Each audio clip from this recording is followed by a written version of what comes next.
Bismillahirrahmanirrahim. Assalamualaikum warahmatullahi wabarakatuh. Syukur alhamdulillah kita bisa berjumpa kembali di channel ini. Sholawat dan salam semoga selalu tercurahkan kepada junjungan kita, yaitu baginda Rasulullah Muhammad SAW. Allahumma sholli ala sayyidina Muhammad wa ala ali sayyidina Muhammad. Sahabat beriman yang dirahmati Allah Subhanahu wa Ta'ala, pada video kali ini saya akan membahas beberapa hal yang tidak boleh dilakukan di kamar mandi atau larangan di kamar mandi, dan jika larangan-larangan ini dilanggar dipercaya dapat menghambat rezeki. Lalu larangan apa sajakah itu? Sahabat beriman, tahukah Anda bahwa di dalam rumah kita terdapat 4 faktor utama yang sangat berpengaruh terhadap kelancaran rezeki yang akan kita terima.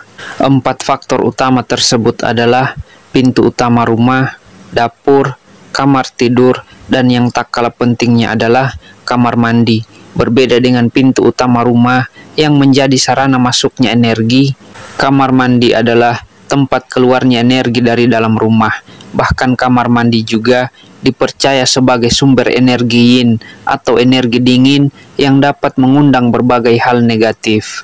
Berikut ini adalah beberapa larangan di kamar mandi yang dapat menghambat rezeki jika dilanggar. Larangan yang pertama adalah jangan biarkan keran air yang bocor.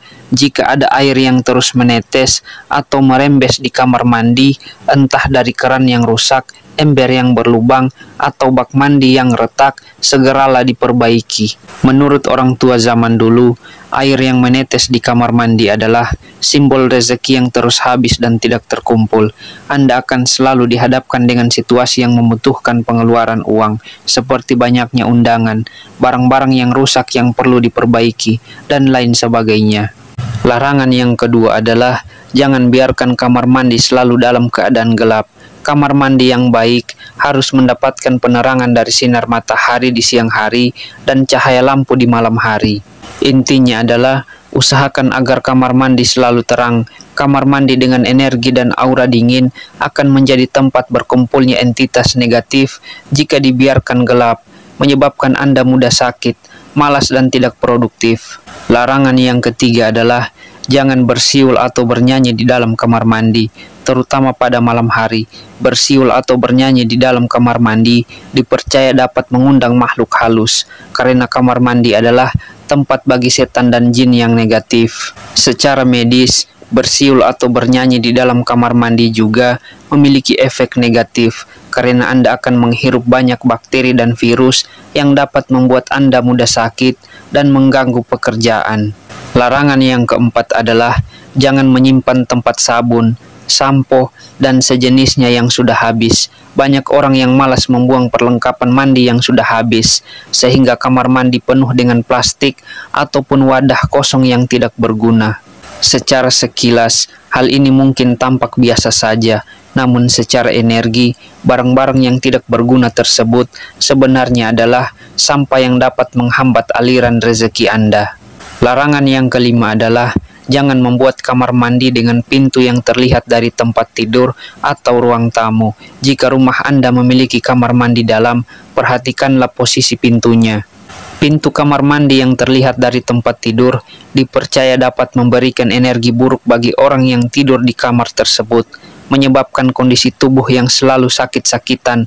Jika pintu kamar mandi terlihat dari ruang tamu, konon hal tersebut dapat menolak rezeki yang datang dan membuat orang yang datang ke rumah kita memiliki niat buruk seperti meminjam uang tanpa berniat mengembalikannya. Jika posisi pintu sudah demikian, cara mengatasinya adalah dengan memberi penyekat ruangan sehingga pintu kamar mandi tidak terlihat. Larangan yang keenam adalah jangan menggantungkan cermin di tempat yang bisa memantulkan bayangan toilet. Toilet dalam kamar mandi adalah pusat pembuangan kotoran yang otomatis memiliki energi negatif. Jika ada cermin yang memantulkan bayangan toilet, energi negatif tersebut akan menjadi 2 kali lipat. Hal ini tentu tidak baik bagi keberuntungan Anda, bahkan dapat melipat gandakan kesialan. Posisi cermin juga sebaiknya tidak terlalu tinggi, karena cermin yang hanya memantulkan bayangan dari leher ke atas dipercaya membawa nasib buruk. Selain itu, cermin sebaiknya tidak berhadapan dengan cermin lainnya atau permukaan yang dapat memantulkan bayangannya karena dapat menciptakan portal ke dimensi alam gaib. Larangan yang ketujuh adalah jangan meletakkan benda-benda yang berbau agama atau spiritual di kamar mandi. Meskipun tampak bersih, sebenarnya tempat tersebut penuh dengan najis dan kotoran.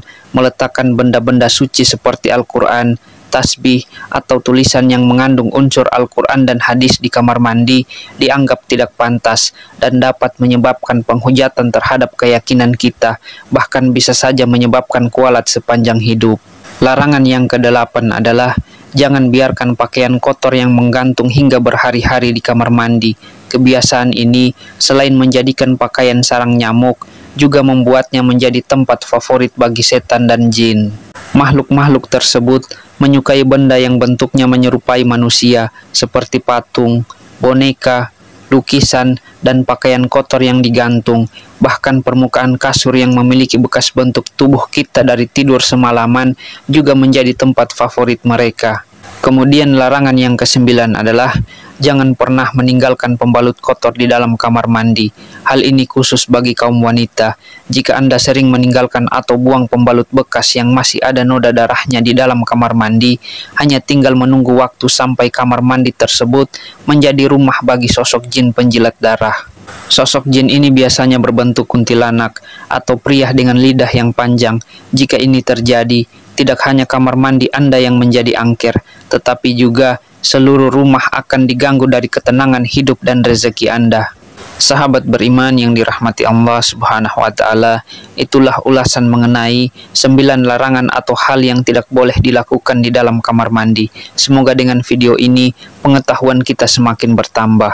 Dan percaya ataupun tidak, kembali lagi kepada diri kita masing-masing. Yang terpenting adalah kita meyakini bahwa Allah Subhanahu wa Ta'ala adalah Maha Pemberi rezeki bagi setiap hamba-hambanya. Demikian apa yang bisa saya bagikan pada kesempatan kali ini. Semoga bisa bermanfaat untuk kita semua. Assalamualaikum warahmatullahi wabarakatuh.